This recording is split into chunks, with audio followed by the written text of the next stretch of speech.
Ever wonder how curiosity and creativity can shape your career, your hobbies, and even the way you live your life? Welcome back to the Slanted Attic Experience. I'm Tyler, and today we're talking with Caroline, a financial services professional, MBA student, and storyteller who knows how to balance ambition with curiosity. From attending the PGA Championship and exploring the mindset of athletes, to discovering new creative outlets like film photography, diving into cryptocurrency, and learning how to intentionally invest in experiences, this episode is full of insights you won't want to miss. We also explore how to manage work, school, and hobbies without losing yourself. Plus, the little routines and tools that make a big impact, whether it's scheduling, photography techniques, or even the tech behind the podcast itself.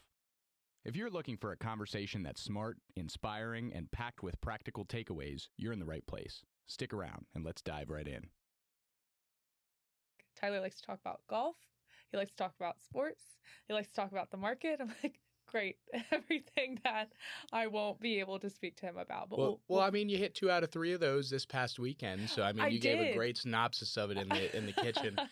Grace asked you about it. I was going to ask you about it once we got on here. But if you want to give a little recap, that would be great. I mean, we'll roll right into it if you're okay with that. Yeah. I mean, nothing else to really note. Yeah, that's great. Okay, so let's get started. PGA, obviously, we've talked a little bit. Me and golf kind of been like oil and water. Sure. I don't know. I think I just grew up with my dad watching, Tiger every weekend. And so I just associated it as like boring man sport, Yeah.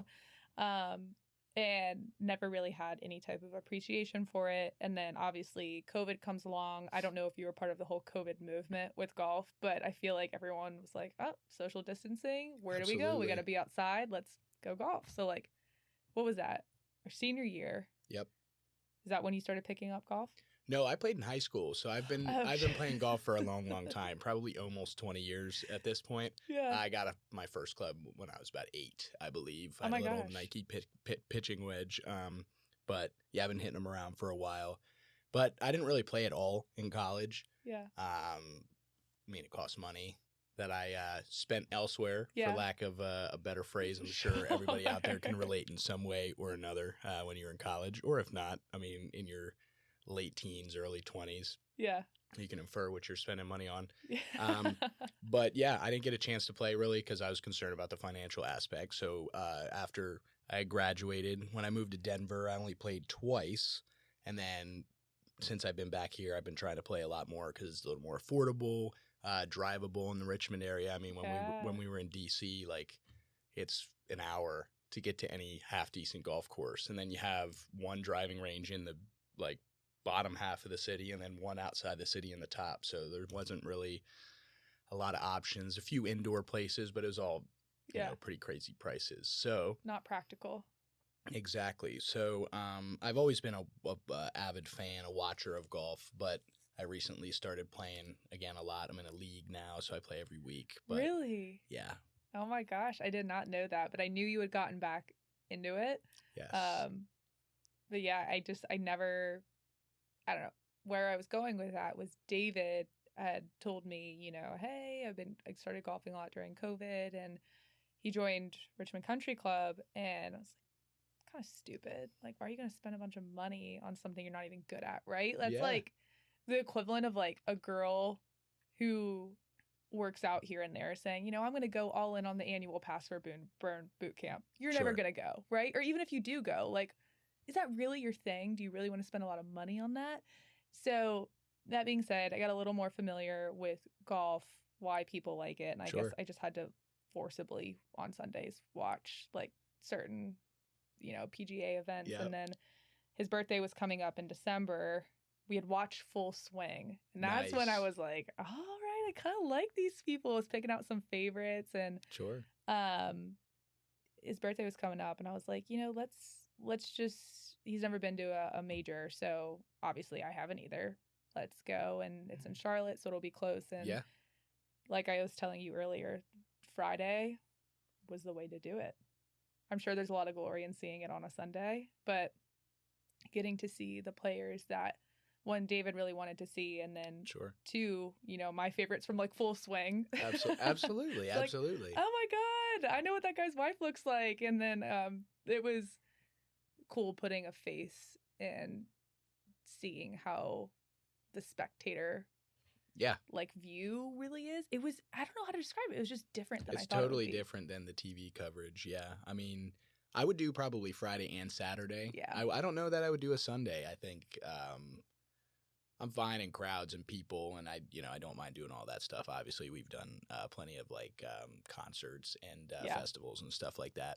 But everybody run into the same place. I don't know. I'd rather have a little bit more chill of a day, get to enjoy the actual golf. You see so much more there, I'm sure, than you do on television. Yeah. So it was probably just a crazy experience. Those guys are insane at the game of golf, too. I mean, Crazy. You watch somebody like David or I golf, and then you watch those guys golf, and it's not even watching the same sport. But it's wild. It was. I also. Okay, you're gonna have to correct me on this, but David, when he lived with his roommates on Monument, they had some like type of subscription where they could watch multiple different views at the same. Really? I don't know if I'm Maybe familiar I'm with thinking of that. football, actually. Yeah, that's probably Red Zone or like the YouTube TV. Red Zone is what it was. The Sunday Ticket or Red Zone. Yeah, you get the multi-screen. I wish there was something like that for golf. ESPN has decent coverage. Their announcers are fine, but they have featured groups, and then they have like a traditional main broadcast, and then CBS picks it up at like noon, I think, of every day, and then they do the rest of the broadcast. They do noon to 3, and then Jim Nantz comes on at 3 o'clock for the majors and usually does that. So, I wanted to say, like, the reason why I love golf so much is because it's such an internal sport. Like, you don't have teammates. And don't get me wrong, like, I grew up playing team sports, and I love the teamwork, camaraderie. I think that's important to be developed at a young age, and I'm glad that I, played a lot of team sports. But playing golf, for me, it's a mental thing. Like, I'm like Jordan Spieth. I try not to get super pissed off at myself. Like, I get genuinely upset when I hit a poor shot because I've been playing for so long. Like, I know I'm capable of something better than that. So it's a very internal monologue game. Exhausting, where I'm though. struggling with myself, trying to regulate that. If I hit a bad shot, just forget about it because I have to hit another one. You still got to get the ball in the hole, even if you hit a shitty shot. You know what I mean? Like, there's no one else there to pick you up except for you. And like in these guys' case, a caddy, or like week to week, I play in a league, so my playing partner, But it's such a struggle against yourself, and that's why I like it. Because when I go out and practice, like, the only reason I'm going to practice is because I want to be better at this sport. Yeah. Like, I'm not going out and competing for money and all of this stuff. That's my thing about it, and I'm sure David can probably share some similarities in that. But yeah, I know I'm shouting him out a lot right now. He's gonna listen to this and be like, "Get your own life. Why are you talking about me so much?" But last thing I will say about golf, because obviously there's not a whole lot I can offer there. One thing that stood out to me, as someone that's taken one golf clinic, right? Nice. One golf clinic. Nice. And I've always had an admiration for sports that, like, you really depend on your mind controlling the movement of your body, specifically like your extremity. Like, I know golf, it's like there's an extension through a swing, you're using a club and all of that, but in a weird way, it makes me think of, kind of like gymnastics, how you can or diving, or like forcing your body to follow such a structured movement in order to achieve. Has to be the same thing every single time. I can't do that. Like, I just don't think and I think that there are athletes that, more like field sports or on the court, you see very fluid athletes that just kind of roll with the motion and the momentum. And I'm not saying momentum doesn't exist in golf, because obviously it does. You get hot and it takes over. But do you know what I'm saying? Like, absolutely. It's such a mind. How do you do that? A lot of practice. Yeah. Like, these guys have been playing their entire lives, hit 300 balls a day. They, now they exercise rigorously for those specific muscles and movements. Like, that's why all those small guys can hit the ball 310, 320, 340 Crazy. yards. Like, I can, but I'm 6'3", and I grew up playing baseball. So I have that rotational, I have that rotational, like, knowledge, and I can just swing hard because I'm tall and I'm a bigger dude. Yeah. But like, for those guys to generate that much force, it really shows the complexity of the game. And I think it does translate very well to those other sports that you had mentioned in diving, gymnastics, even and the fluidity that made me think of athletes that are natural athletes versus somebody that Yeah. follows a rigorous schedule, works the hardest. You know what I Mhm. mean? And like, you know, you have a Michael Jordan that did both of those and also had that mentality of like, I am the best. And I saw a stat today. I think he had never lost 3 games in a row for like 20 years or something like that. So something crazy. And he didn't even play for 20 years. I'm just exaggerating. That's wild. But yeah, I mean, I think there's a difference in that. And like golf, you have to work really, really hard. But, you know, you see these guys that are not even in the best shape and they're still playing golf. Yeah. You know, I think you have to have that, not maybe athleticism is the wrong word. Not that these guys are not athletes, but that talent, maybe the raw talent or like, you know, the skill. And obsession. Right. Obviously. Yeah, absolutely. Even like the guys like you in a way that are choosing to pay these amounts of money to go out repeatedly in the heat, hang out, Oh, yeah. like, and do the same thing even if you're having a shitty day. Like, I'm going to go back. There is a bit of obsession and like a link to the as a trade, you know. Yeah. It's a practice. It's I find it interesting. I played sports growing up, but was more of the team sport, fluid athlete, you know, that had athletic ability. But I was like, oh, to go pick this up. But Right. the dedication to one specific movement or game or anything is very foreign to me, Sure. but I really admire it. So yeah, no, I share a lot of sentiment with that. I feel the same way. A lot of the sports I played for a long time, but I don't know that I practiced the most or was the most hardworking. I was very involved with a lot of other stuff as well. And as I age, I think maybe this is maturing. That might be a word for it. But I've come to understand like this is good mentally for me to like continue practicing something. I mean, even with the podcast, I mean, I've been doing a little over a year at this point. So it's like continuing to improve and just dedicate myself to something like that has helped me personally in a lot of mental ways, you know, mental fortitude, especially golf. You know, I'm going to go back to that. It's like just not getting upset after doing something poor. Right. So, yeah, I think there's a lot of benefit to the sport and sports in general. You know, like you said, a lot of what I talk about is sports. You know, I'm just so passionate about that. And, you know, I share a lot of that sentiment with a lot of the people around me. And I don't know, I think it's important for teamwork, structure, you know, like natural leadership almost. Like if you can step up at certain points, like you learn that as a child or whatever. But yeah, that's the reason why I always tend to go back to sports. But let's transition a little bit. I wanted to ask you about school. We can kind of start with your undergrad since my sisters both are, well, Maya just graduated, so she's no longer there, but Maddie's still there. Just want to talk about your experience a little bit there and then your master's program as well. Absolutely. So congratulations to your sister. I hope the other one is loving her experience at JMU. Oh, yeah. So much fun. She raves about it all the time. And Maddie's the one that just graduated, or Maya's the one who just graduated. Maddie's the younger one. She's doing physical therapy. And Maya was the one that was the field hockey player. Yes. She's actually going to Europe to play for another year. Oh my gosh. Yeah. We're in Europe. Oh man, I should know this. It's She's gonna listen to like this Durham, and be like, maybe. I think that's what it is. Maya, don't kill me if you listen to this. But yeah, she's going there. They offered her some money to go play for a year, which I didn't realize it's 3 terms over there, and they stay throughout the full year. So I would have loved to do something like that for college. Yeah, that's sick. Good for her. Hopefully she loved JMU. It wasn't like a super obvious pick for me at first. Actually, it was quite the opposite.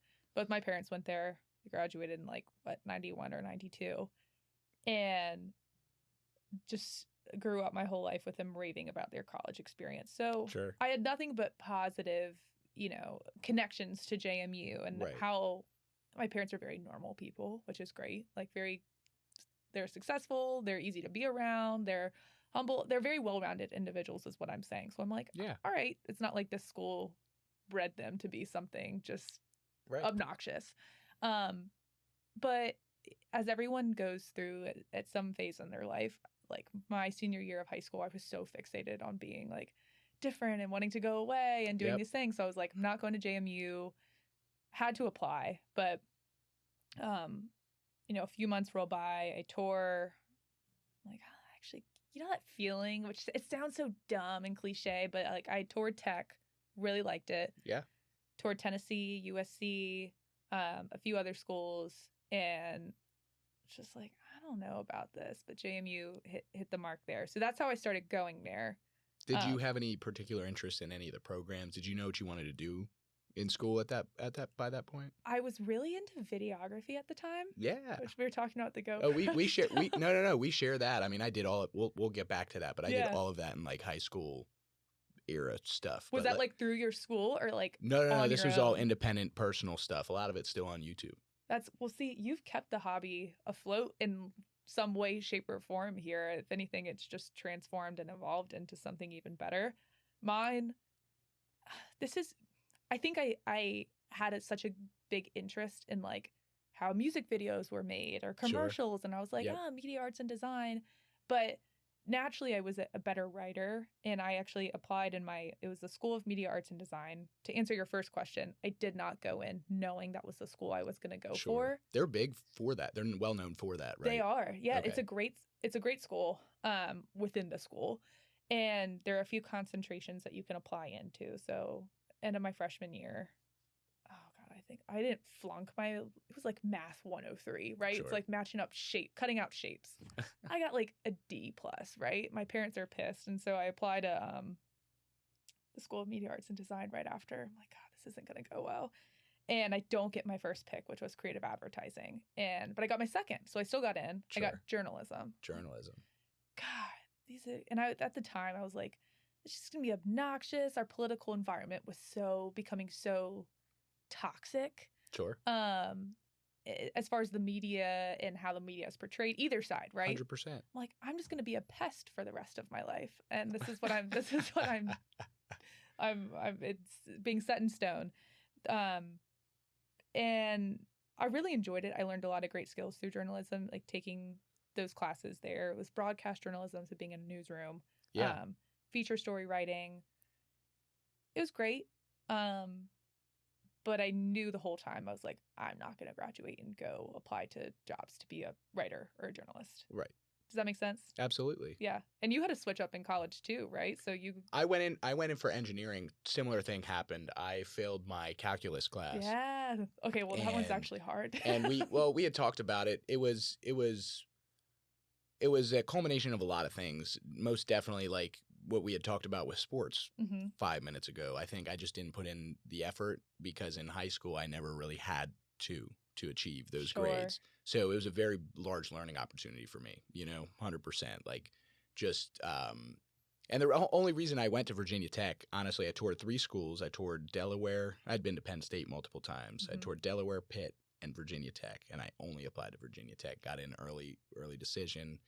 Wanted to get out of the Pennsylvania Palmyra area.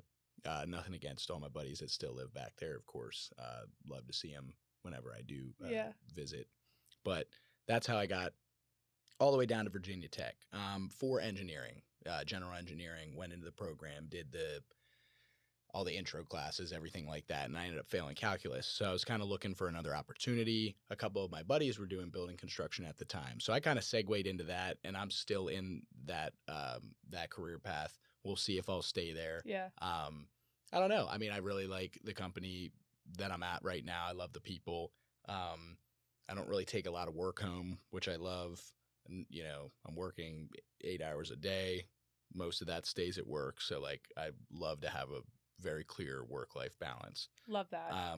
So yeah, I did have a swap up. Actually, I went into construction engineering and management first, and then I swapped to building construction because I didn't have to take what is it? It was like calculus 3 or calculus 4. You're like, I can't do this again. Yeah. So who knows what would have happened if I would have stuck with engineering or done any of that. And I had torn my UCL. I had Tommy John surgery when I was 18, baseball.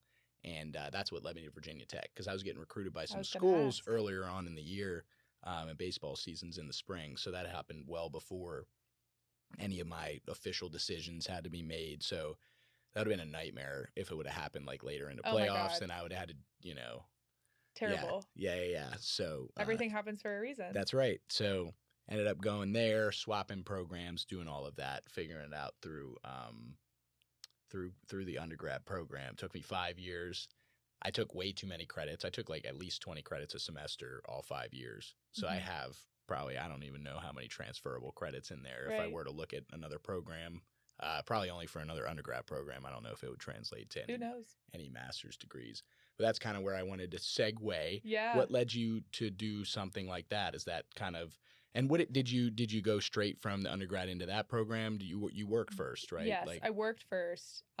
So yeah, I had said I didn't want to go into journalism. I was like, this isn't going to be my thing. And one mistake I made there, which I don't view it as a mistake because I love my life where it is now. It's a lesson. It's a lesson, and I truly believe that life flows as it should, as long as Absolutely. you're a good person. It's very and, stoic. You know, it is. Yeah, it's my mantra. I'm like, if you trust your gut, I really believe in that. You'll go the right way. So I knew I didn't want to do journalism. I had never taken a business class other than like the only applicable one could maybe be my math 103 class that I basically flunked. Yeah, Which sure. I think in hindsight I would have loved the business class, but I made the choice to take what I was naturally interested in, creativity, and really beat myself up for getting to the end of college and being like, God, I don't want to do this, because some things are truly meant to be a hobby or an outlet. Sure. That was an outlet or a hobby. Like, I'm a great writer. Here are things that flow very naturally for me. But I should have kept it. It was hard to do it when it was assigned. It took the enjoyment out of it. It made me realize, like, there are careers and there are hobbies, and it's so important that, at least in my case, that they stayed separate. But to answer your 100%. question, No, I think that's a very important distinction to make Yeah. in life, especially as you're searching for a career path. And I think that can be a valuable lesson or piece of advice for younger people out there listening. and you have your outlet honestly. here, so you've kept that separate. I don't know if that was intentional or not, but I don't know. I again, like you, I've always wished that I did something more creative in school like that. I did take 2 cinema classes and a video production class. So I do that's have some sweet. stuff, but again, like I feel like I just didn't take it seriously. I was fucking around, whatever. And I think I made some pretty good products out of it. But now, like, I'm just trying to find those things that are hobbies outside of my work I life, think you have right? It's quite a important to few. do so. Oh, yeah, absolutely. Is there anything else? Podcasting, golf, I would say exercising, although I've been really poor at that recently. life gets crazy. Anything I would say competitive. That's Yeah. what drives me. I like to be competitive, although the podcast isn't as Yeah. competitive driven. You know, I like to compete myself with deadlines, and I'll show you after the podcast is over. I have an entire thing on Notion, if you've ever heard of that. It's like Is that the note taking? yeah, it's like a whiteboards doc type of thing, but I have all kinds of drop down menus and checklists for all the editing and reels, because I put out one of those every week too, and I've seen. all of that fun stuff. But yeah, I need to get to the oh yeah, before we get, I was going to ask about cameras. Let's finish master's program. Master's program. I promise I get very I was easily going to get there distracted. eventually. Me too. So then I went to go work in the financial services industry, which, like, given my history of journalism, what the hell? Yeah, did you just apply for a job? I really lucked out. I will shamelessly say this. It pays to know Absolutely. important people. Connections. Networking is huge. Networking is huge. And honestly, so I'm like a corporate Nepo baby. I fully admit that.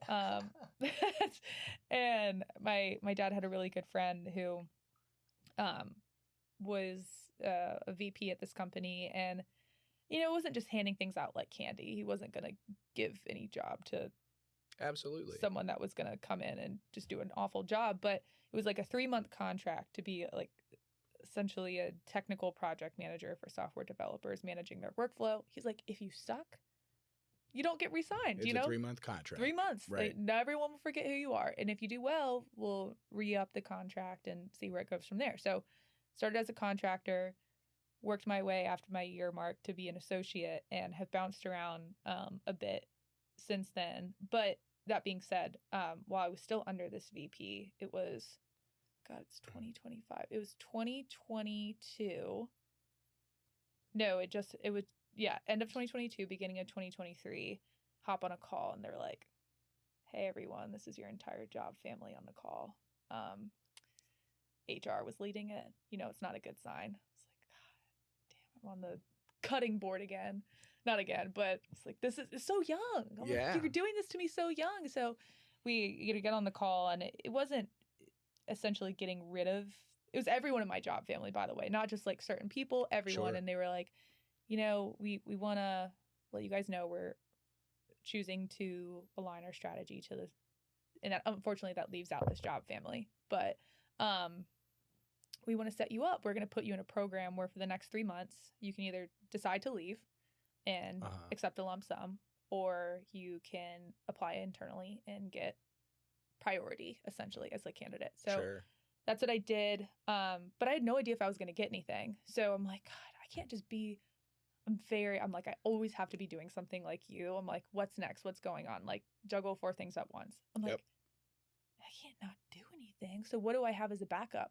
Of course, impulsively, it's like, I'm applying to business school. My parents are like, you've never done, you suck at math. What are you doing? I don't know my multiplication tables. I swear to God. And even David was like, are you okay? Is this a crisis? Like, do you want to talk to someone? I'm like, no, I'm going to interview. I'm going to do it. It's going to be great. So I filled out an application. I interviewed. Right after my interview, I was walking out, and they're like, by the way, we're accepting you. I'm like, I accept back. And I walked out. I'm like, oh my God, wait. I just signed away the next 2 years of my life. But that was my start. Sure. And honestly, it's been the best decision I've ever made. I followed my gut. Everyone thought I was crazy. Yeah. Supportive. Intuition. And I was like, I got to do it. I don't know anything about business. And there was this whole, I literally visualized the gap between where I was in my professional career and like where I could be, but I had no idea how to fill in. There was so much missing knowledge. Yeah. And I knew I had to cross the canyon somehow. And I just took a leap of faith, and we graduate August. So yeah, that's so exciting. Are you somebody that's like goal oriented? You have calendars and like short term, medium term, things that you like to achieve. So it was more something like that, or was it more like an internal gut? Hey, this is just something I want to do, and I think that not my vision, but like your thoughts or what you want to achieve is through that path. You know what I mean? Great question. I've actually never really thought about myself in either of these ways until right now, but I'm a goal-oriented person, but in a much more like, how do I say this? Like I know who I want to be. Sure. Yeah. At the summation of like my career, Absolutely. And obviously life is going to take twists and turns, but it's not like, what industry am I going to be in? What's my title going to be? Right. How many people am I going to manage? It's more so like, what do I want to have achieved? What do I want to have absorbed? What do I want to have learned? Sure. And how do I want to support my community, teach others? So very like easy things to visualize.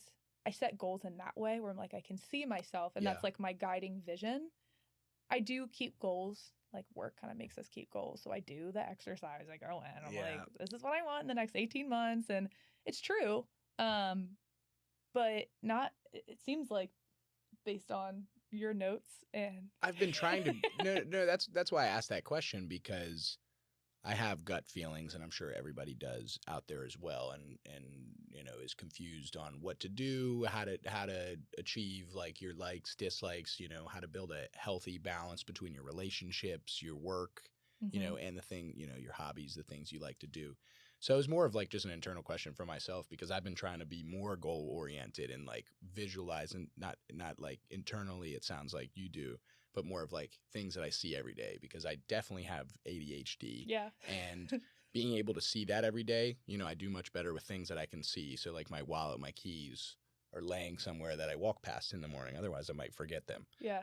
And it's more of something like that for myself, like being able to see those things every day reinforce that habit or like goal that I'm trying to get to. Like I'm more likely if I see something every day, that's why I try to be better with calendars and stuff like that, to remember those things are important to do that day, you know, to spend time, you know, Tuesdays is the podcast day. So I need to spend time other days doing editing. I reach out to people for specific stuff, you know, coordinate episodes, things like that. So that's really what I've been, you know, trying to internally work on myself in that manner. So it was just a kind of a personal question. So hopefully everybody out there got a little bit out of that, you know. You're totally an eldest child, I should 100%. say. Me too. And that's why I get it. I'm like ADHD, but you have to put yourself on overdrive into like, here are all my hobbies, here are all of my overarching things. You just have your hand in a lot of different buckets, I can tell. I love that. And I love people that I don't know, like, would you say you were born with the energy to do all those things, or like you kind of forced yourself to go through the motion and then it just became second nature? Because I feel like mine's a mix of both. Yeah, absolutely. I've always had a genuine curiosity for different things. And that's why I enjoy the podcast so much. Like I just am curious in what people are passionate about, what drives them, what their internal, not clock, but maybe monologue or what they're thinking about. Why it's more of a why than a what. You know, I want to know why you align with X political party. Like, explain to me why, because I probably share a lot of the same beliefs, you know. Sure. And, you know, that's just an easy example that everybody can relate to. Yeah. You know, it very much applies to everything else. But that's primarily, you know, my function or what I want to do. So I would say a genuine curiosity has led me to those things. I think it's a better way of managing myself, you know, my daily output. Like I think I can be more productive that way. So it's really adapting to kind of my habits, I think. So over time I've gotten better at that. You know, as a dude, I think that comes later in life. I mean, we develop, you know, emotional intelligence later because our brains aren't fully developed until we're, you know, 25, mid-20s, and even, you know, for ADHD individuals even later. Yeah. And women are not much earlier, but like in your early 20s, Mine's it's more still likely. Getting there, I swear. Absolutely. Yeah. And so I think over the past 3-4 years, and, you know, Grace has been huge in that area of my life as well. You know, she's such a feeler and very emotional and just understands a lot of those things. So culmination of all of that, I think, to kind of answer your question, but it helps me to not have to visualize those things because I need to be focused on a task. You know, I can't be thinking of all this other stuff. And when I hyper focus and I'm, you know, I'm doing these things, I can really achieve at those specific things. It's like when I, you know, have to do a whole lot of, not a whole lot of, when I'm thinking about a whole lot of other things is when I am not as proficient, you can say. I totally get that.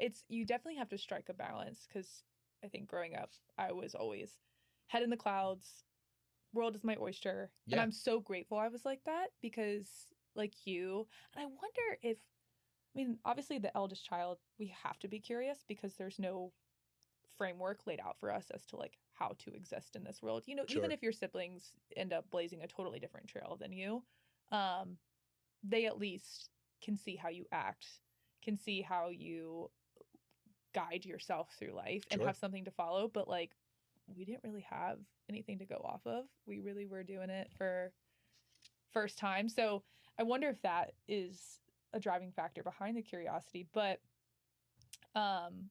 it's striking a balance between really thinking that anything is possible, but also like, what's in my toolkit? Yeah, absolutely. What do I need to do every day? And I'm still working on the everyday part, but that's just the ADHD in me being like, yeah, routines are great, and that's what I need to be better at. Like, Bonnie was great for me this morning because I actually got out of bed at a reasonable time, you know, 7:30. Yeah.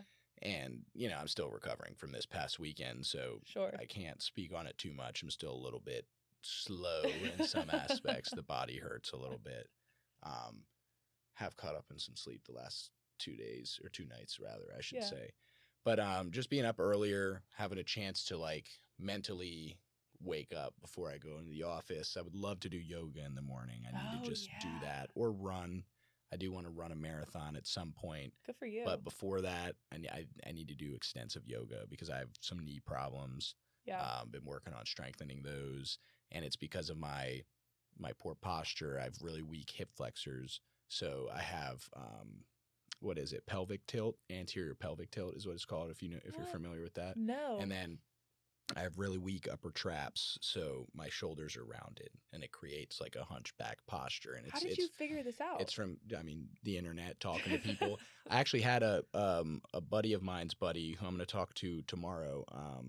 He is a personal trainer. He went through PT school at Penn State for 2 years, I think is what he said. Mm-hmm. Yep, I'll have to listen to it again. I'm sure I'll pick that up again when I edit it in a few weeks here. But it's a lot.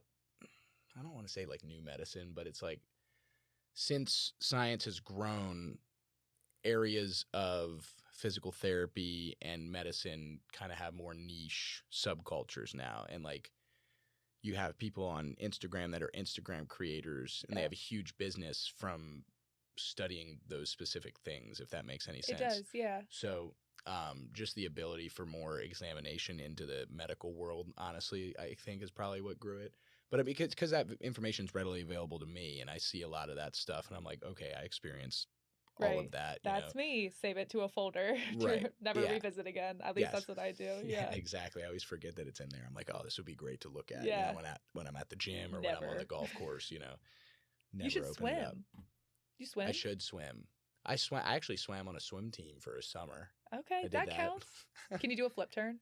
Yes, I can do a flip turn. Okay, you're already ahead of David. David claims that he swam for like 2 summers. I'm like, based on, and then we belong to the JCC, and we were swimming laps one day, and mainly because I was like, this is the only sport I can smoke him in, right? Anything else, like you put any other sport in front of us, he will just destroy me, and it's so obnoxious. But I was like, I'll get you in a pool, and I know that you're just gonna like drown.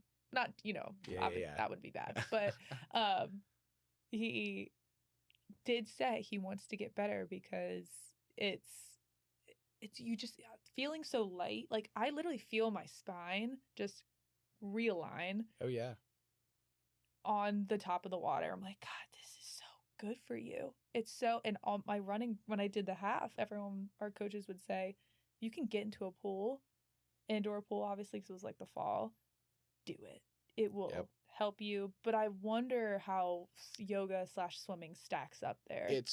So based on my limited experience and relatively medium level extensive knowledge, I would say swimming is one of the most, if not the best, anaerobic exercises that you can do because it works all of your muscles, stabilize your muscles, and you're not impacting your joints.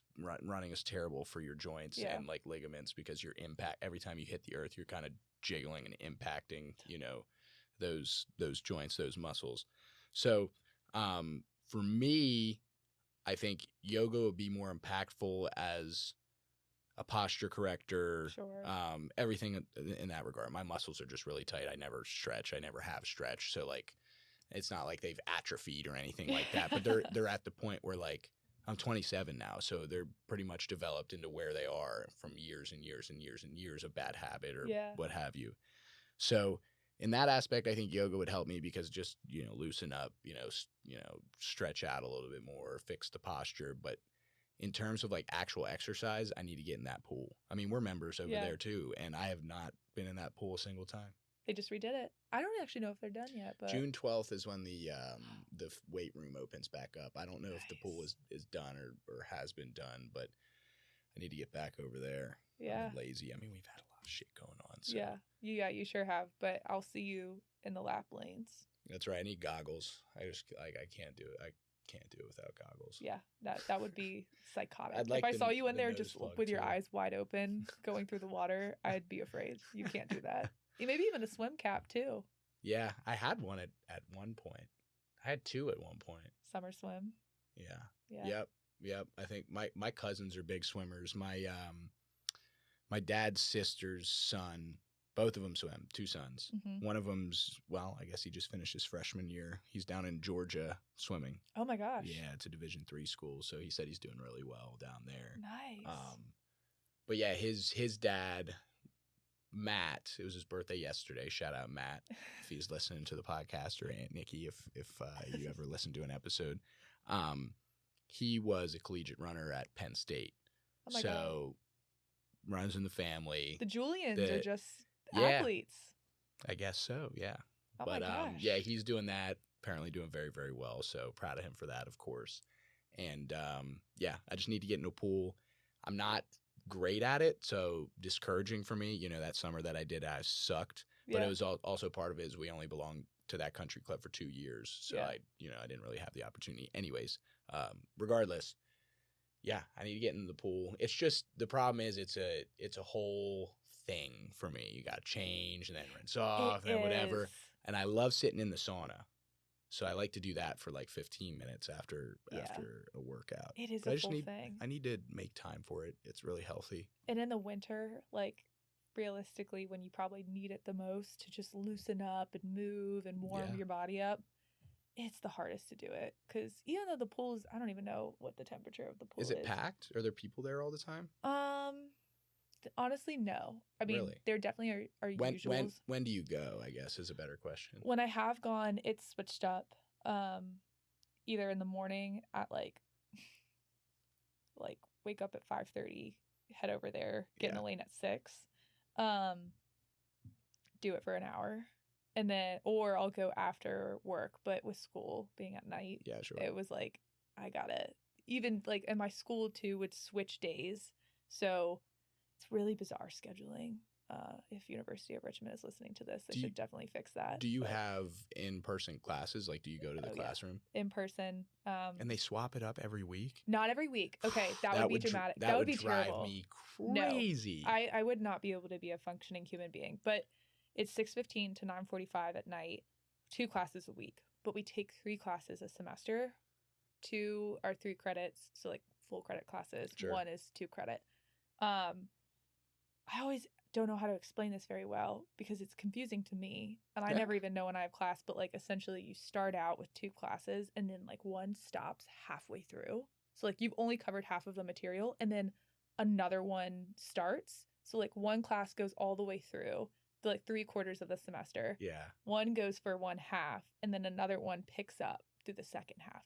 It's really weird. That's wild. It's really weird. Do you ever finish the first course load? What do you mean? Like the first, you said you go through halfway. Do you ever finish that? No. I mean, like, well, like the first course load, they purposely stop it at the midterm. So like we stop it at spring break. So it's gotcha. It's not like So it's designed like that. It's designed. Yeah. It's gotcha. Okay. Sorry. Yeah. I was more thinking like you had to come back later after the semester was over, next semester, and learn the second half of the material. I was like, what? No, it's one semester. But that being said, I'm like, all right, well, I start a new class halfway through, and this one is on Thursday. So now I have, and for me, I'm like, if I'm gonna have any type of routine, it's got to be consistent. So that's why I couldn't go to the gym after work. So I'm like, even if I have the night free, it's going to throw my whole body off. I'm not doing that. Yep. So I wouldn't. Yep. And they're over at the U of R now, I think, because the weight room is closed. Yeah. And that threw me off too, because I'd have to drive all the way over there. You know, it's an extra like 6 minutes. What do you think of it though? I haven't been over there. It's nice. Yeah, that's what Grace said. She said it's super nice. It's really nice. So I should go take advantage of it before the other one opens back up. But we can walk to this one from here, which is awesome. So convenient. Would you do that a lot? Yes. It's on the way home from work for me, so I can just stop. Yeah. But it's better to get the walk over and the walk back.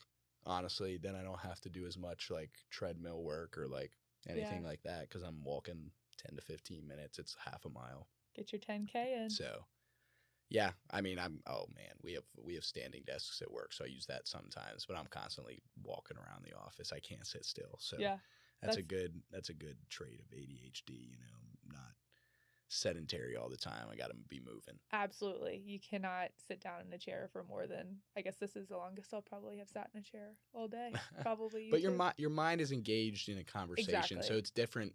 Even for me, it's way different than being at work. Like we're engaged in natural conversation, so I'm stimulated, right? Like it's not like I'm at work where I'm like, oh, let's do this task for 20 minutes, and then I've been doing this for too long. Like I need to be doing something else, or like I get an email and then I'm totally thrown off because I need to follow something up via email or email chain. So like sometimes it makes me think that I'd be better suited for, although that's where I struggle, because having routine would be great at work, but I'm also great at problem solving. And I think that's what I love to do. So like finding the happy medium between that would be great. Yeah. You know, so there's something that, God, I need to find the name of it. It was supposed to be like a solve for ADHD people.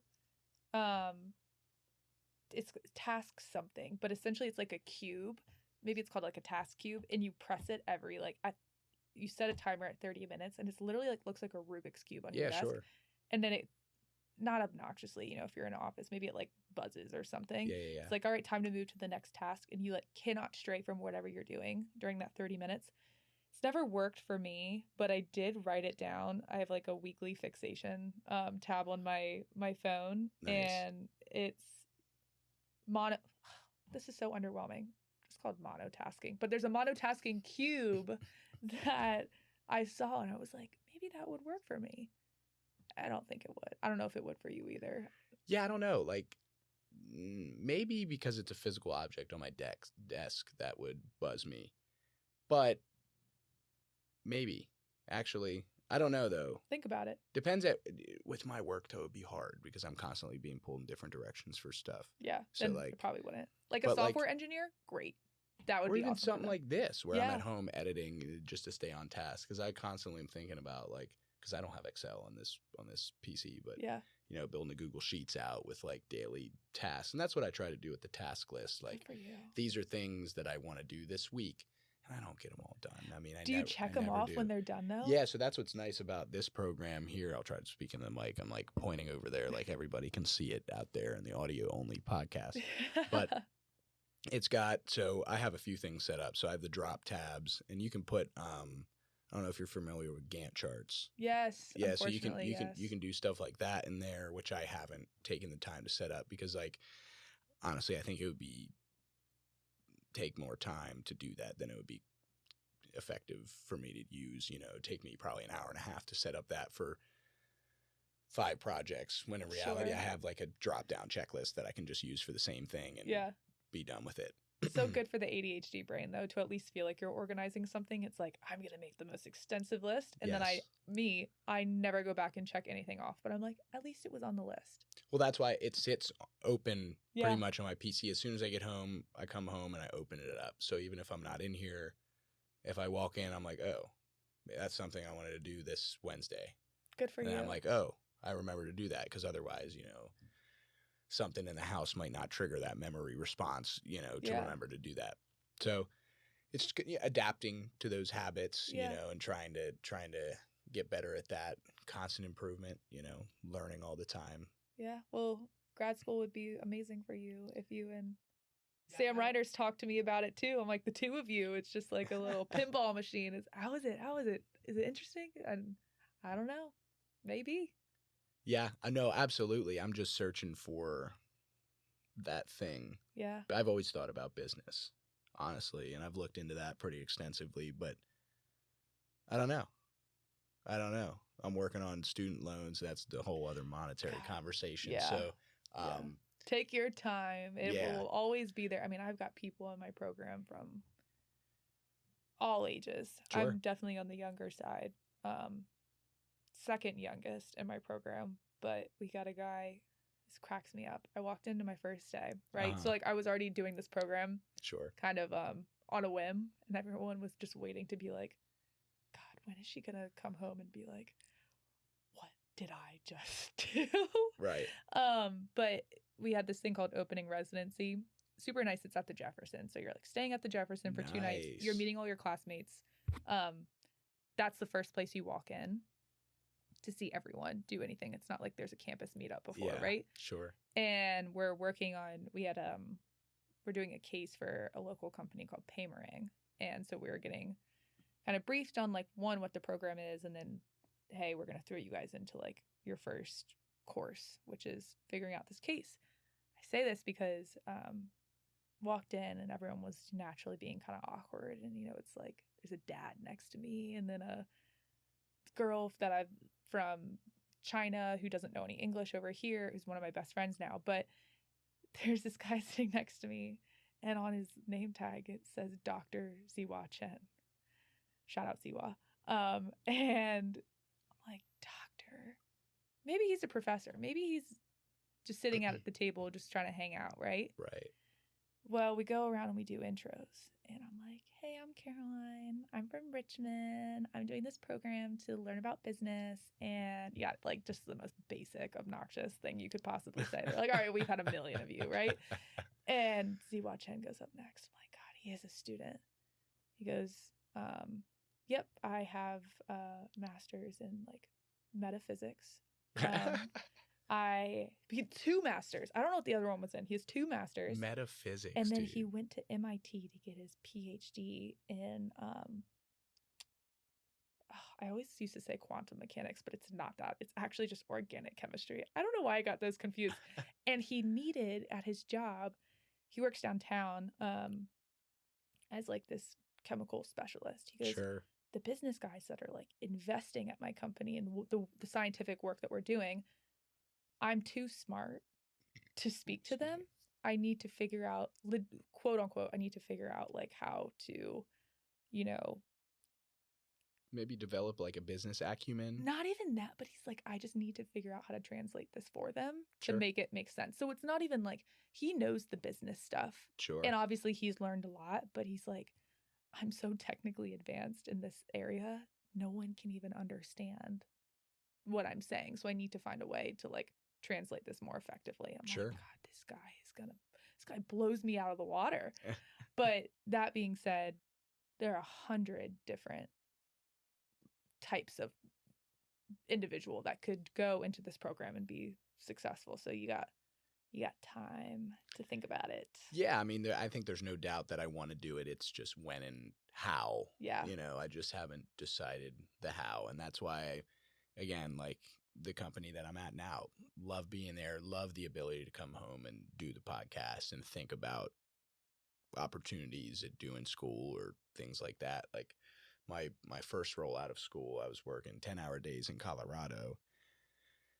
And I'd have to work 1 Saturday a month. And then when I came back to DC, I was on 12-hour shifts from 5 p.m. to 5 a.m. And I worked 11 days on and then 3 days off. And that was for 5 months. So for 15 months, I didn't have any time to think about what I wanted to do or invest in any of my hobbies. Because, I mean, I was getting home from work at 6:15, you know, and I would just sit on the couch and watch Breaking Bad because, you know, Grace was asleep and I'm like, okay, I need to alleviate myself and like chill out after work. Like I can't just go to bed, right? And then wake up and do everything and then have to go to work. That phase of your life. Because when I first met you, it was at y'all's apartment in DC. What street was that on? Like what area? Was it Grace's apartment with her roommates, or was it when we would live there? When you guys lived together. We were on 19th Street.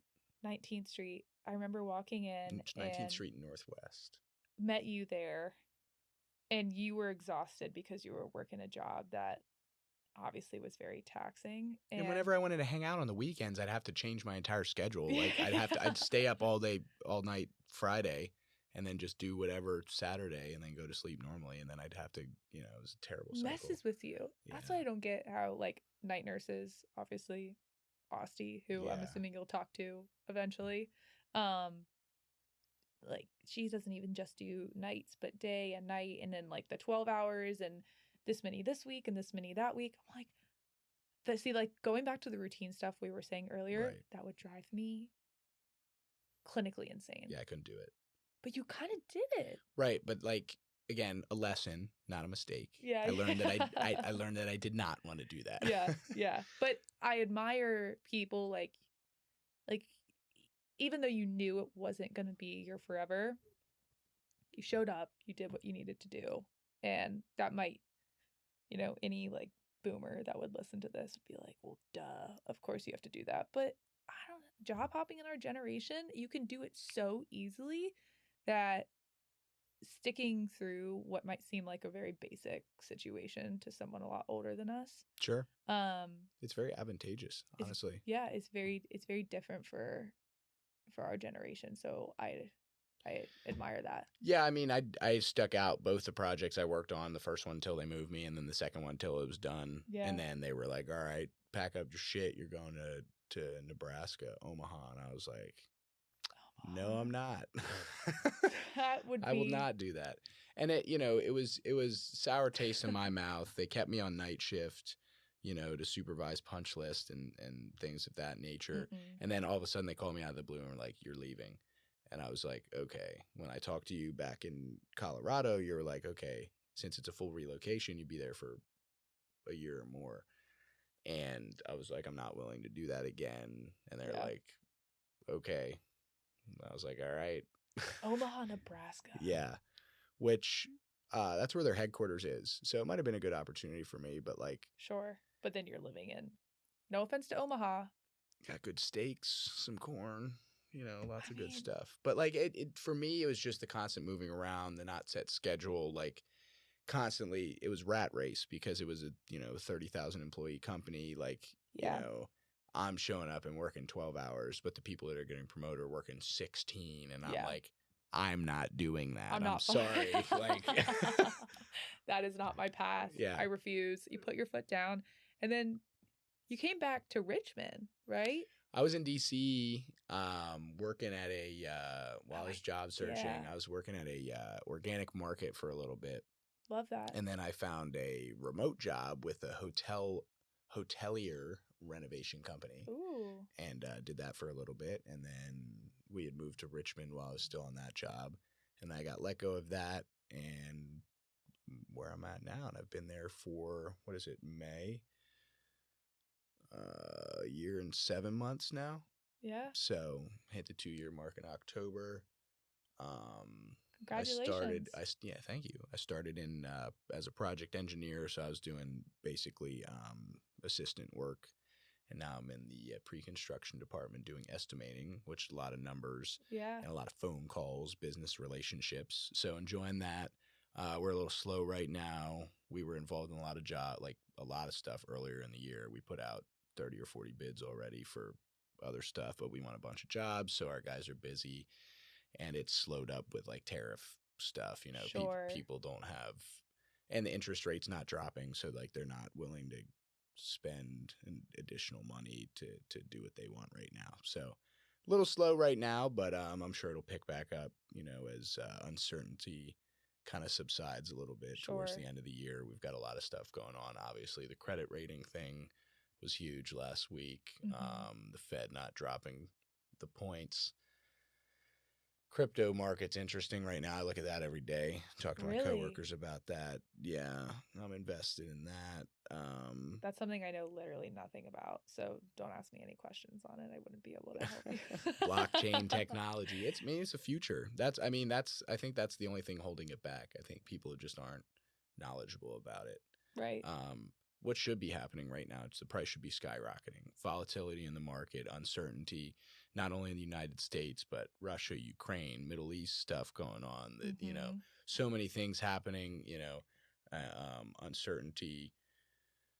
You would think it'd be skyrocketing, because what it is, it's a finite amount of digital blockchain technology. So there's only 21 million of them, and only 19.8 have been mined. So the computer has to solve a complex algorithm each time it mines a Bitcoin. And now, like back in early 2010s, this could take your computer like 5 minutes and you would get like 50 Bitcoin. Nowadays, I think you get 3.5, and it takes like, I don't even know how long, like days, weeks, or months for facilities or computers to even get the 3.5 out of it anymore, because it stacks on top of each other. Each algorithm that's solved, the next one's like, I don't know if it's how much more complex, but significantly more complex. So the computer has to spend a longer time to achieve the algorithm or figure it out. So basically the thought process behind it is it's super secure. And everything's publicly available on the blockchain. So every transaction that I've ever bought or sold, we could go online and find it. And you don't know who the wallets are tied to, but you can see wallets, specific amounts. So it's all publicly available, public available knowledge. Publicly available knowledge is what I was going for. on the blockchain, so like individuals and people can see what's going on.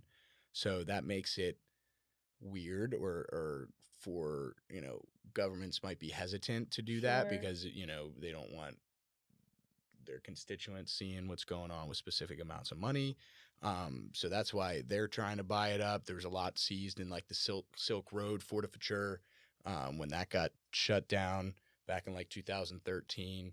Are you familiar with the Silk Road? I will be so honest. I was just planning to say when I first heard of crypto, and as I'm hearing you talk about this, it's fascinating. Like, it's really, really interesting. I don't know anything about it, but when my first like association with crypto was the dark web. That's all I thought of. And so to me, I'm like, yeah, there's always this, even though it's been demystified, obviously, a lot over the last, I don't know, ever since I really started not paying attention to it because I don't know anything about it, but hearing about it like 5 years, I still have this like suspicious undertone when I think of cryptocurrency. Like, it's just bizarre to me. It's just, absolutely, I can't wrap my brain around it, and I just associate it as something that's bad or like forbidden. Yeah, there's a negative connotation to it, and I think that could be media oversaturation, or misinformation, not necessarily disinformation, but they're just leading you to believe the wrong thing. Sure. And I've never obviously taken time to dig through the facts. Like, and I'll end it pretty abruptly after this statement and give everybody something to kind of think about. The U.S. dollar is a fiat currency. It's not backed by anything anymore. Mm-hmm. We just kind of print it, assign a value, and obviously there's very large macroeconomics that go into valuing the currency, big trades, imports, exports, and things of that nature. But that's what makes Bitcoin so alluring, is there's only 21 million, and that's it. So whatever the value is ever, there can't be any more. So each coin being valued at 105 or 106,000 as it is today, like, people are expecting it to go to 500,000 a coin. Damn. Crazy numbers, right? And like that's the whole argument for that. We live in a digital world at this point. Like, we're already using Apple Pay, peer-to-peer transactions, Venmo, PayPal, all of these things. They're setting up networks for like Bitcoin exchange. Ethereum's used to trade on all kinds of DeFi platforms and things of that nature. So just something to think about. Obviously, the US dollar right now, as we sit here on May 20th, 2025, is still primarily the world's currency. And, it's what we use for most large transactions or to figure out world macroeconomics. But who knows? I mean, it's just super interesting. The whole story about the guy buying a pizza back in 2013. That was the first Bitcoin transaction. Are you serious? 50 Bitcoin for a pizza. A pizza? Yeah. At that time, I mean, it was worth like 10 cents a piece. They're worth like 10 cents a piece. That's so wild to think about. I mean, I didn't even know, like, I'm going to need to go down a rabbit hole. Yeah, look into it. It's super interesting. Obviously, like, don't want to give too much investment advice because I'm not a financial advisor, one. and two, like, the crypto market's extremely volatile. Sure. I mean, my recommendation, I'm going to put together a podcast series called This Is Not Financial Advice. Love that. And we're going to talk about like index fund investing and mutual funds and things like that, which is very safe, like low risk tolerance. This is not a flamethrower. Sells a flamethrower. Right. Yeah. Love that. Yeah. So like, I mean, that's how I am right now. As I'm younger, I should be more risky with a lot of my investments, but I'm in a lot of like mutual funds for the large amount of my portfolio. Good for you. Letting it ride. But, anyways, let's get on the topic of photography before we run out of time. I mean, we've been talking for probably like an hour here, so let's do it. Let's chat about that for a little bit. I do know a little bit. I've had a few cameras in my lifetime. My dream camera has not been purchased yet. You had mentioned videography. Yeah. I had, oh geez, I can't remember the Canon I had, but I sold that obviously to buy like a DJ set or something. Was it in like one of the college. starter kit Canon type of cameras? It had it had a flip up, and it Okay. was, I don't know if I think it was like 1080p 30 frames, Okay. which is, you know, nothing to shake your fist at, which is, it's fine. I'm looking for something better for the podcast studio, but obviously you have to increase your budget at that point. And then I owned a Rebel T3 and like various. My mom has a Sony A6000, so I've done a lot of stuff with that. Sonys are great. Honestly, that's kind of what I'm looking to put in here. I'm just worried that it would get hot running for an hour and a half. Yeah, with video, I mean, obviously I own cameras where you can take videos, but for something like this for an hour and a half, I haven't even tested that capability, but my dad is actually someone that could talk to you about a lot about that. Sony's great. Sony really, I think it was like 2012 when my dad was ready to make his next big camera investment, was like, Sony's coming out with something groundbreaking. I'm like, the TV people? So what do you mean? It just, and they've done a phenomenal job with honestly revolutionizing the camera market. And it's not like, I'm not going to sit here and pretend like I'm an expert, but I have upgraded over the years to different cameras based on my style preference, not like what's good in the market today. Yeah, absolutely. But I do look, obviously, I'm like, what are people buying? What's the it camera? And it's a lot of times. What is it, like the A7i II or whatever? I don't know exactly, but there's always some new. They crank them out like the iPhones nowadays. It's crazy, and they're like $2,000 or $3,000 cameras. Oh, well, with the kit, not just the body, insane. Of course. But usually they'll just sell the body, and then you got to buy lens kits separately. Yeah, and it's the lenses. It's like the body can only do so much. I mean, my dad would be so mad if I didn't say this, because a lot of people buy the camera, for the body of the camera. You know, what is the flip screen? Does it flip up? Does it flip sideways? What are my capabilities? And that's all great. Like, my last purchase was a Fujifilm, which sounds dumb, but I actually have a lot of respect for Fujifilm. Nice. Anyways, I bought into that a little, but I was like, I'm not looking to make a huge lens purchase here or there. I'm not doing this as like a huge hobby right now. Sure. But the lenses are so critical, and my dad would like sit there at nightly, even if he didn't use it, clean his lenses, wipe it off with like a little, Q-tip, and they stand the test of time. They really do. Well, when you take meticulous care of something like that, most things will. And before we get back into photography, I'll rant for just a second. Appliances and consumer electronics and things we use today are not nearly as strong or sturdy as probably what your dad had used back then. So obviously him taking good care of it is the most prevalent thing, but the stuff we have now is not manufactured to the same standards. So like your washing machine has a 5-year life, and they don't even sell parts to fix it. You just got to toss it and buy a new one. That's a huge problem. But I totally agree, because these cameras that he, like his first camera, he he keeps all of them. It's not like he's never even resold or like anything. He's kept them, and he will still go back to the originals. And I mean, you can upgrade with a new lens, but you do run into the issue of having body compatibility now. Like the lenses that they're making for the same reason, it's like, hey, let's make something that. Well, it's the iPhone charger to the USB-C. Exactly. It's like, oh, you have to buy our product because it's not interchangeable with the Canon lens, or what is Lumix, another one? By like Panasonic or something like that. But he's like, joke's on you though. This one still works great because I still clean it every night. So, I mean, and I know we've talked a lot of digital photography, but one thing that my dad and I don't share, and if I haven't been clear, I don't know how much I've told you about my dad. He's a professional photographer, but not by like profession. So I call him a professional because I'm like, he's a pro. Like, he's really good at this, and he's found his very unique space in photography and really established himself in that. But through him doing that, I got really into the art of film. And I remember my grandma, like, she was supposed to take me to this National Geographic at their headquarters, this like whole talk. And Amy Vitale, who she does a lot of like the white rhino tracking. If you've seen any of the Nat Geo, white rhinos are basically like extinct, and they're poached all over Africa, and they do this great migration from South Africa to like the northern tip of Africa.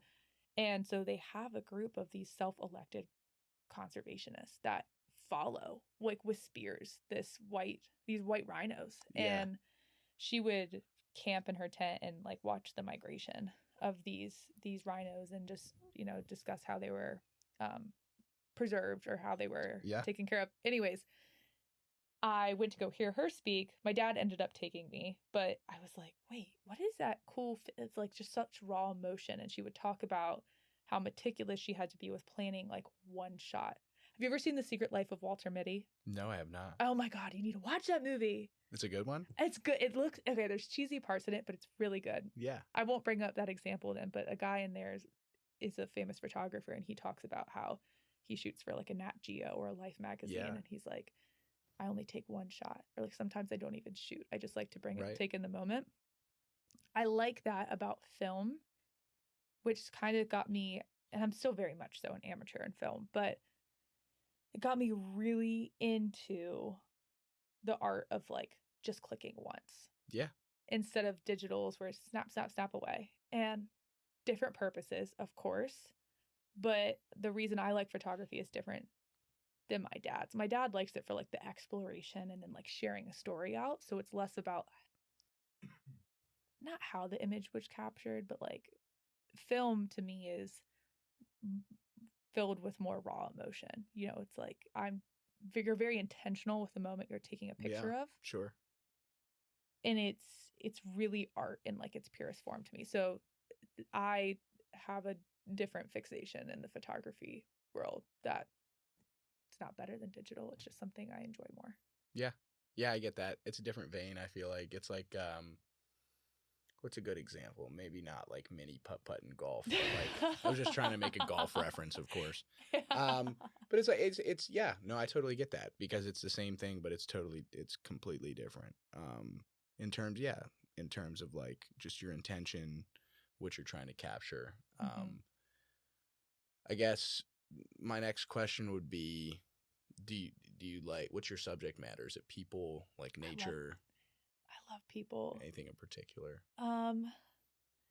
If I could be that person that like, oh, where I really started liking, this is kind of where the journalism muscle comes in from, like pure enjoyment. Yeah.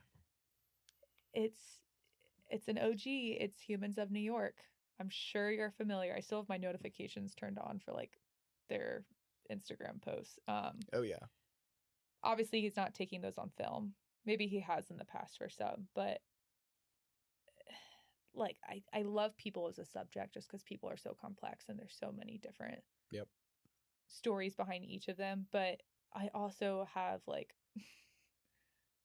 I don't want to be that person that walks around Richmond, Virginia and like Carytown and I'm like, stay right there. Can I take it? Like I just sure. I'm not. No, I feel you. I've never been like that. I've always created YouTube videos and shit like that, but I never want to pull people off the street and interview them and something like that. Like I respect people's personal space. Exactly. I wouldn't want to be a pest. Pulled off to the side. No. Like if I were in their position, I wouldn't want to be pulled off the side. I'm there with an intention. I'm walking up that street because I got somewhere to be. I'm usually not just like. Exactly. Like lackadaisical, like. Yes. And people are like that 100%. That's why you can get so many interesting conversations on the street of Richmond or DC or New York City, but not me. So personally, I wouldn't do that. But there's plenty of people that will, and sometimes it takes that to get certain experiences. And so it's like, how do I find? And honestly, this is gonna sound like kind of like another cliche, but I follow some. They're actually based out of DC. It's it's called Gather Around Film, and it's a group in DC comprised of many different really talented film photographers that all have their unique styles. And a lot of them, they shoot personal events, random people on the street, but a lot of them are actually wedding photographers. And the pictures That's you where see, the money's at, I'm sure. Yeah, exactly. So they're bringing in some good money too. I've looked at some of their quotes or like prices. I'm like, Jesus Christ, and the travel, but those raw moments, I think, I'm not sitting over here saying I want to shoot weddings necessarily, but I like shooting something meaningful where there's a lot of emotion behind it. Like down the road, would love to have kids. My kids would be my primary subject. And that's when I talk about the visualization of like, I know what I want to learn and how I want Right. to grow and absorb. It's like, I don't know all the steps I'm going to take to get there, but I know that that's something when my life does go that route, I would thoroughly enjoy. Like, same with people like you and Grace, or Aussie and Ben, or Olivia and Sam, like anyone like that. But you have to be a little quieter in the background to really get the, even you guys aren't going to want a camera on your face The the whole time. raw, yeah, the raw emotion of, and so it's just something one. like that. Yeah, absolutely. You're just like the creeper in the corner that's like, yeah, I got one right there, and then it's a pretty good one. So yep, things like that. So, do you have any sort of like blog or any portfolio or anything like that you do, or is it kind of like more personal? Oh, you know what? You should make like a Substack or something like that and put everything on there. I should. I used to in high school when I was into the whole digital thing. I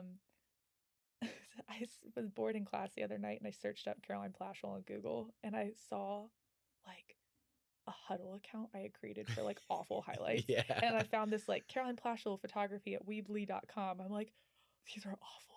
I have to get this deleted. And I was like emailing Huddle support. I'm like, delete my account. Emailing Weebly. I'm like, delete it. But the Weebly one I actually thought about because I was like, it's kind of fun. It's fun. It's something that you did. It was a passion project. Yeah, that's why I'm like, for my stuff, like I don't have the logins to a few things that I'd like to like just take private. So I might end up just reaching out to have them take it down. But yeah, it's a process. I will warn you of that. They're like, we have to get this approved. I'm like, oh yeah, it's me. Yep, I started dropping the process of I'm gonna try to get a Twitter handle. Yeah, I was using one with an underscore, and I'm like, well, I'd rather have this one as a backup. And I'm not like very involved in Twitter yet. I only have a couple followers for the Slanted Attic, but not the burner, but I wanted it as a backup account in case anything would happen to the first one, post additional clips, whatever. And so I made that one the backup account, got another one that was Slanted Attic with 2 C's because the one that has @Slanted Attic has been not in use since like 2017. So I'm going to build up that profile and then ask them to switch the handle eventually. Once I build up a couple hundred followers on there, I'm like, hey, I'm a legit account. Let me have this one that's been inactive for 8 years or 9 years at this point. Can you just ask them that? Like, yeah. Is that cool. Yeah, so I should be able to do that, but that's why I swapped that. But anyways, I like, occasionally I go back and watch some of those videos. They're hilarious, and I've got one from high school. I did an AP Chem Rap that's got like 1,500 views on YouTube, and that's like, I spent a lot of time and effort on that. You gotta keep. I can't. You gotta keep that. Absolutely. 100. Honestly, find a way to archive it somehow too, just in case it gets removed. Oh, for sure. I have everything from this podcast. It's all on like a hard drive and everything. So I just need to take the time. Need to add it to the list. Otherwise, I'll forget until I edit the podcast, and then I'll remember, and then maybe I'll add it to the list. That's hilarious. I love that. I agree. Videos like that should be saved. I've never entertained the idea of creating a Substack, but my more tactical planning. It can be private too. You don't even need to share it with anybody. And I don't even have like, I really want to rewire my film brain to like, okay, let's just take random shots here and there and hope something turns out right. Sure. I want to take a class once I graduate at the Visual Arts Center downtown on Main Street. I don't even know if they're offering film in the fall, but they usually do one semester and you got to pay for it. But it's a good deal for like what you get. You get to use their dark room. Yep. All their developing chemicals and stuff like that, and you get to develop or at least so I've been told, the shots yourself. So I want to do that. We did that in middle school, which is wild. Isn't that crazy? 1, expensive. 2, those are like some chemicals. Oh yeah. Maybe it was high school. And you're in a dark room, like it was high school. It was high school. But yeah, I mean, I think that's worth it just because you'd be interested in it. Honestly, like even if it didn't lead anywhere, I think people sometimes forget to spend money on themselves in forms of learning experiences or experience in general. I feel like a lot of people get caught up in very materialistic things. They want a new truck, so they go out and spend $80,000 on a new Silverado that's like base level, and you know they Yeah. want an upgrade, so that's another $15K. Yeah, I mean, sure. car prices are absolutely Oh my God. astronomical, but like all these material things that like sure might improve the quality of your life in the terms of like you're maybe more confident or like Yeah. you're happy, but that's, you know, I really think people devalue the idea of experience, and like because you would true. enjoy that so much and that's a hobby that you do all the time. Like for me, it would be a golf lesson. Yeah. I've never had a golf lesson in my life. Are you serious? Serious. Natural. I've never had a golf lesson in my life, and Are you gonna do one? I've been thinking about it. They're just expensive. Yeah. But like again, like I think it would be worth the money because like that would bring me enjoyment. It might get me better at a sport that I play once a week. Yeah. You know what I mean? Like, but so few people think like that. Like so few people, and I can tell you view that as like an investment into your personal toolkit, even if it's something Absolutely. like it doesn't matter if it's a professional thing, if it's something that like a health thing, like you do it because it is self-fulfilling. And there are so many people that just don't give a shit about that. And I love that. I totally agree.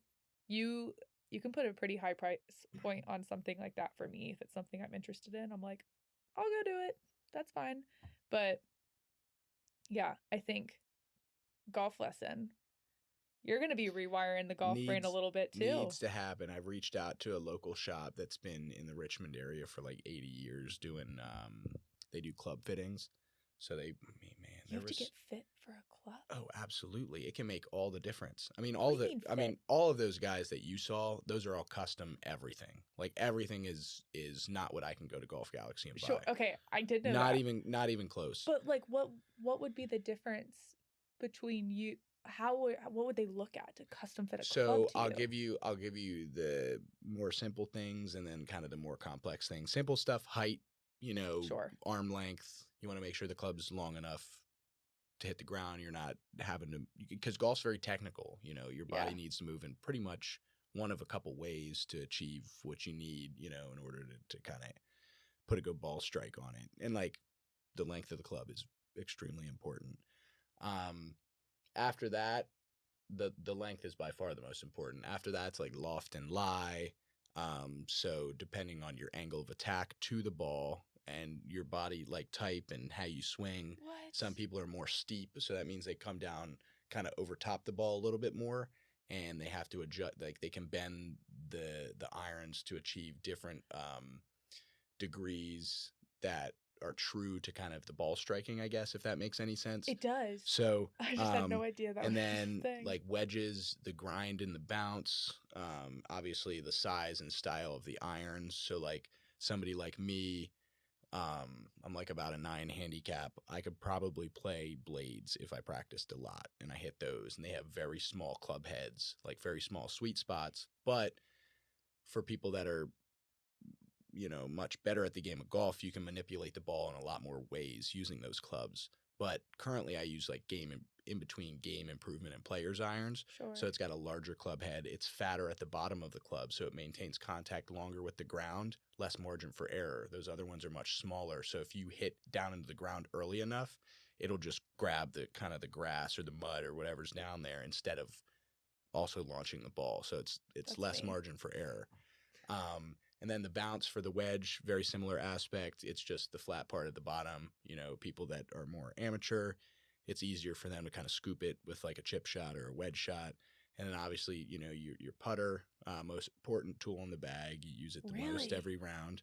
Oh yeah, I mean, even those guys on the tour are hitting their putter more than their driver, because you're putting probably at least 1 to 2 strokes every hole, and for less professional golfers, more than that, of course. And then you have like a blade versus a mallet putter.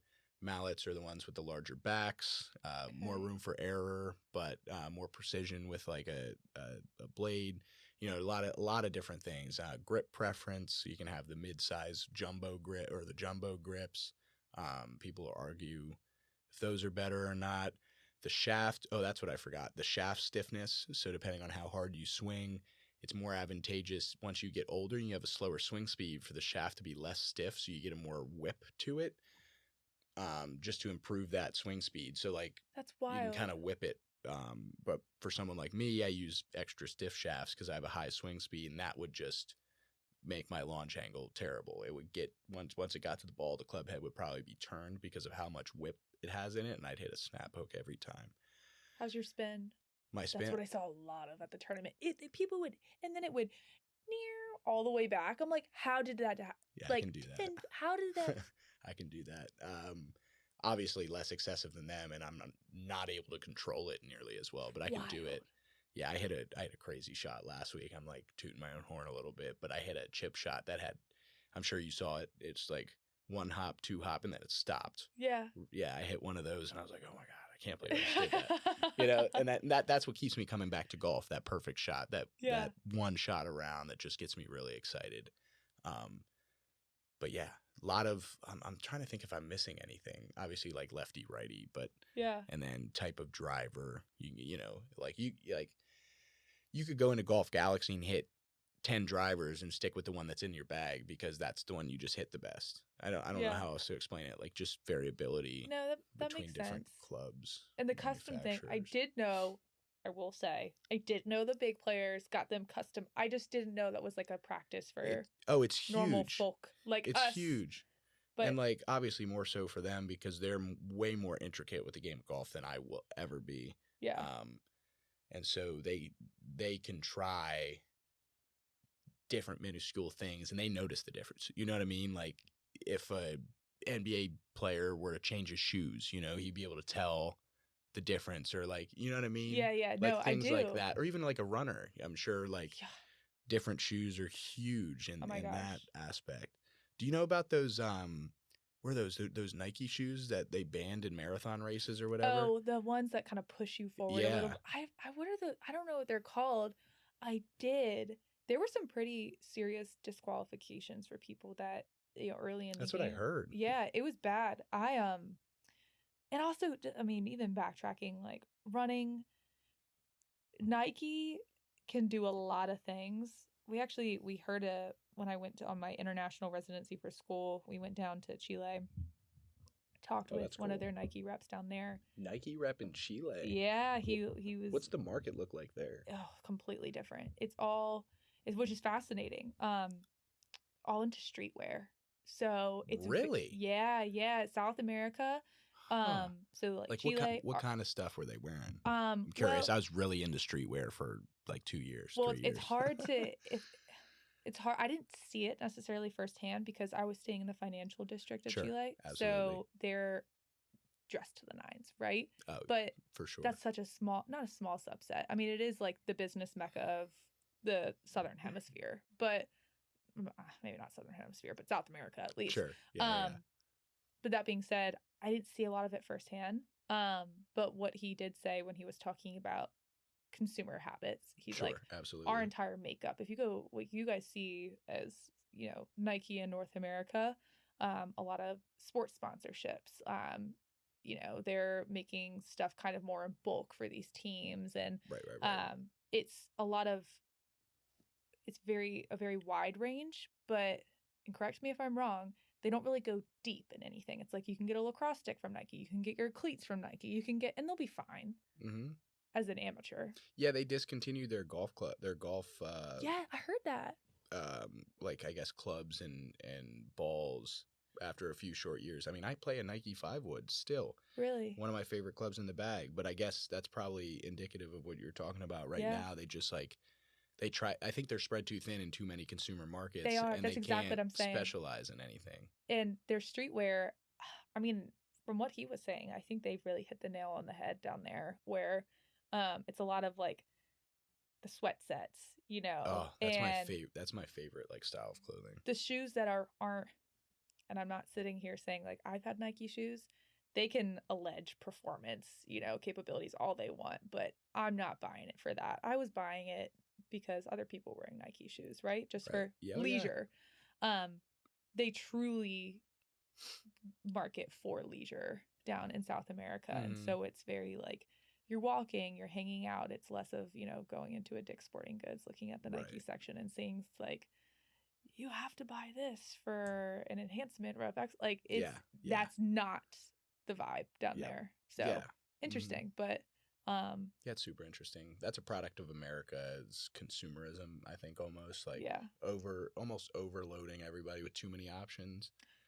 You know, Yeah, not I even hate it. almost, like everywhere. And all of them are just like terrible quality. Yep. I can't find like even clothes online now. Everything's polyester and no one knows to look for it. I'm like, God, it's just the quality is Yeah, diminished. I had Angela on. Man, she was episode 21. Yeah. She was talking about Ulex 100, Oh, I've and never it's heard like of it. a synthetic material that's apparently. I don't want to speak too much on it because I don't remember the extent of our entire conversation, but it's a sustainably resourced and non-harmful Oh, material, wow. and it acts very, very similar to polyester. Is that what she uses for her clothes? No, that's something I did wish I asked her. I did ask her where it comes from. She got into all of that. That's She good. went and sourced it all from New York, and I believe, if I'm wrong, everybody go listen to allegedly listen to episode 21. You'll find out. But yeah, I don't know. I think she gets the fabric from there. I'm not sure exactly what kind it is. But it sounds like she's educating herself on absolutely. quality. She's very, very, very knowledgeable in that And sphere. I love that because people don't do that either anymore. As we've just rehashed, you don't. It's all about mass production and buying as much as you can. And I've been guilty of it. I don't know about you, but 100%. But my thing is, as a consumer, I love to do research on a product. I love to buy the best available product. But when 99% of the products are exactly as we're describing, I might as well buy the cheapest one. I'm sorry. Exactly. Yeah. No, so fair. I totally agree. But I will say, I know people can't see your setup in here. I remember us talking, Grace's birthday, so March, about your setup and what it's become in here. And for those listening, it's awesome. I'm sitting in a nice, massive leather chair. I have a mic up to me, headphones on. Obviously, I don't know what most of the stuff is, but you've sourced a lot of this from Facebook Marketplace, right? Or just like kind of. Oh man, I've sourced this stuff from all over the place. I'm trying to think of what is from Facebook Marketplace in this room. I've replaced a lot of things in our house with Facebook Marketplace items, and then these other items are in the room. Yeah. Like this coffee table. Was it Facebook? It might have been Facebook Marketplace, but regardless, it was our coffee table for a while. And we got another one off Facebook Marketplace and brought this one in here. So ipso facto, this chair, Facebook Marketplace, this was from Cannon's Auctions. That chair is from my childhood home. It's a great chair. That chair is from Cannon's Auctions. Oh my God, I've never pulled the trigger on Cannon's. Oh, you should. The only problem is it's an 18% buyer's tax. So they can take their cut. Yeah, that's the only issue. So make sure you remember that before you're bidding too much on an item. Well, but yeah, I mean, this is a compilation of years and years and years and years of shit. I mean, this microphone right here. And whether you were getting the cheapest or just like what you could find, right? I still like how, No, I mean, these are quality. I did my research. These are good. That one's very nice. And you piece things together very intentionally. This is gonna, no offense to anyone that has a bedroom set where you go to rooms to go and you get a bed and 2 nightstands and then a matching dresser. Like, sure, it looks very uniform in your home, but I love when things are sourced from different spaces and different time periods, not time periods, but like different times of your life. Because it shows a lot of intention behind what you're purchasing, even if the intention is, this is the cheapest thing I could find, but I need it for my hobby. Great. Love that. It's just a collection. Yeah. And it's beautiful. So you've done a great job with it. I appreciate it. Yeah. Now I got lots to do still. This television's going on a boom arm right here, and it'll swing out so we can watch it. And then I'll add another chair over here, and then, I mean, that's pretty much it for the the seating arrangement set up. And then obviously you can see the light here. I've got another one of these. Those will get set up because the lighting in here is garbage. I mean, I wasn't gonna say it, but I do not like overhead lights. So yeah, no, this is terrible. It'll be fixed by the next time you come in here. Perfect. But yeah, it's not too abrasive though. Like, this is, I've seen worse overhead. I wish there was a dimmer on it because I would love to have the sign on, but that's not bright enough. This is too bright. but we'll figure it out. And like for the lighting, I mean, I have, oh wait, the camera's on the top of the monitor. It's usually sitting up next to Spider-Man over there. So that's my plan. I'm going to have one wide shot of like the top, and then I want to have a camera over here behind me on your seat, and then a camera over there on my seat, and I'll swap back and forth. You need a lava lamp. A lava lamp? Yeah. Yeah, a lava lamp would Dying look art. nice. Would look nice up on one of those shelves, but I guess I'd have to plug it in, so maybe it'd have to go on the table. Yeah. Maybe they make battery powered ones now. Who knows? There we go. I love it. I love what you've done with the place. I appreciate it. Yeah. Can you see how much time is left over there? Because we can't record longer than an hour and 43 minutes. It's an hour and 36. Oh, perfect. Okay. Yeah. Well, then that's a perfect time to kind of start wrapping it up here so we don't Yeah. run short on time. Anything else you'd like to add? No, I will say, obviously, this is my first podcasting experience, and it was phenomenal.